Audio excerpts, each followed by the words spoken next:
का वक्त था और देवगढ़ गांव के बाहर वाली पगडंडी पर हल्की हल्की ठंडी हवा चल रही थी। आसमान में बादल छाए हुए थे और चांद कभी दिख रहा था, कभी छुप जा रहा था। दूर जंगल की तरफ से अजीब अजीब आवाजें आ रही थीं। गांव के किनारे एक पुराना कुआं था जिसे लोग काला कुआं कहते थे। कहते हैं जो भी रात के बाद उस कुएं के पास गया वो कभी वैसा वापस नहीं आया। उसी समय सूरज, रमेश और बिट्टू खेतों से वापस लौट रहे थे और चेहरे पर दिन भर की थकान। लेकिन आज की रात कुछ अलग थी। यार रमेश, आज इस रास्ते से चलते हुए अजीब सा लग रहा है। ऐसा लग रहा है जैसे कोई हमें देख रहा हो। और ये काला कुआं आज पहले से ज्यादा डरावना लग रहा है। तू भी ना सूरज, हर चीज में डर ढूंढ लेता है। ये वही रास्ता है, वही कुआं है, बस रात है इसीलिए सब अलग लग रहा है। दिमाग को शांत रख और चल जल्दी। अरे तुम दोनों भी ना, अगर सच में कोई चुड़ैल वुड़ैल मिली ना तो मैं उससे पूछूंगा कि वो दिन में क्यों नहीं आती, रात को ही क्यों डराती है लोगों को। थोड़ा टाइमिंग तो ठीक रखे। तीनों हंस पड़ते हैं, लेकिन तभी अचानक हवा ठंडी हो जाती है। कुएं के अंदर से जैसे कोई सरसराहट सी आती है। कोई है वहां, मुझे बाहर निकालो। तीनों के कदम रुक जाते हैं। ये आवाज कुएं के अंदर से आई क्या?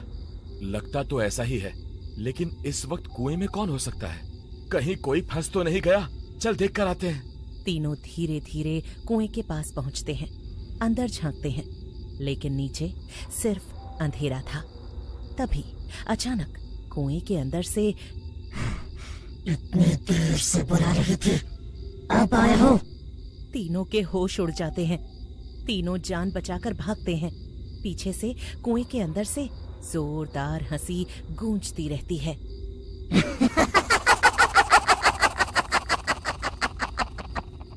अगली सुबह पूरा गांव चौपाल पर इकट्ठा था।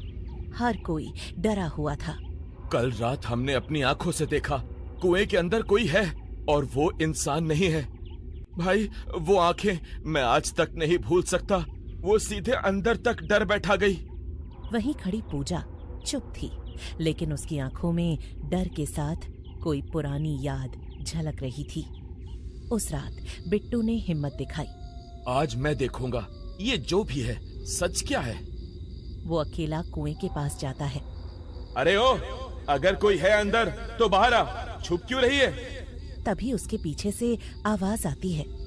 मैं तो यही हूँ, तो ही मुझे देख नहीं पा रहा। बिट्टू धीरे धीरे मुड़ता है और जैसे ही सामने देखता है उसकी सांस रुक जाती है। एक औरत, गंदा सफेद कपड़ा और चेहरा जला हुआ। मुझे छोड़ दो, मैंने कुछ नहीं किया। तुम सब ने किया है, तुम सब जिम्मेदार हो। अचानक वो हंसती है।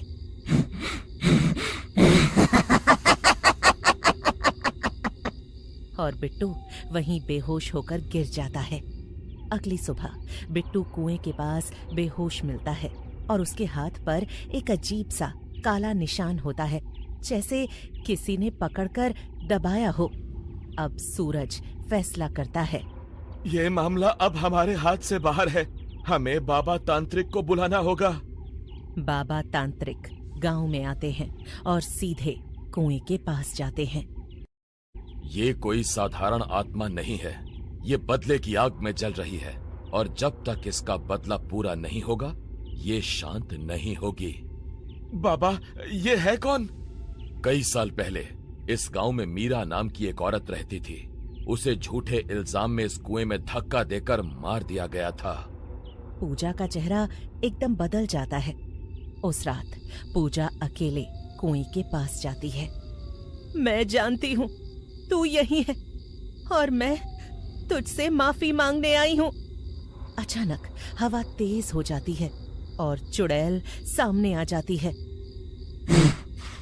पूजा, तू भी थी उनमें, तूने भी मुझे धक्का दिया था।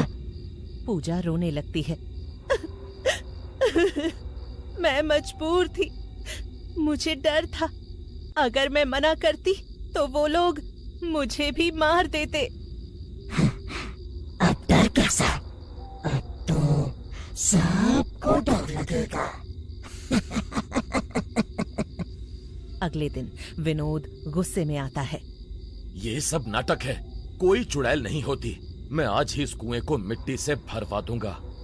रात को विनोद कुएं के पास जाता है।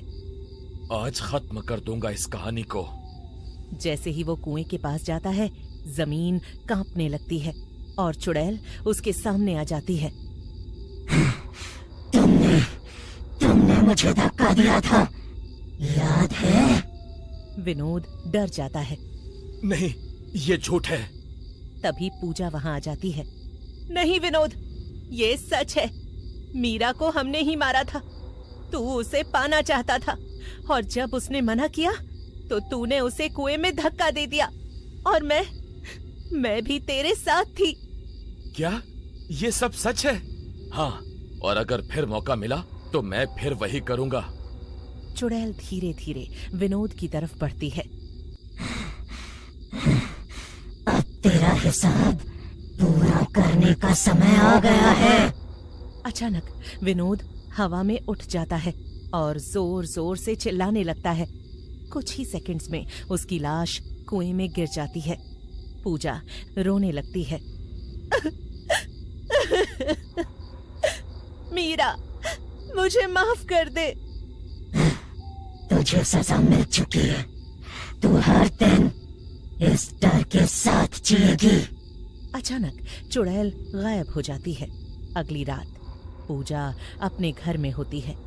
तभी कुएं की तरफ से आवाज आती है।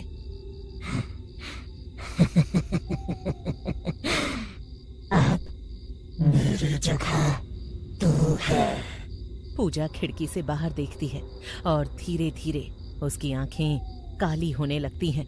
कहते हैं देवगढ़ गांव में आज भी वो काला कुआं जिंदा है और रात के बाद अगर कोई वहां जाता है तो या तो वो वापस नहीं आता या फिर बदल कर आता है।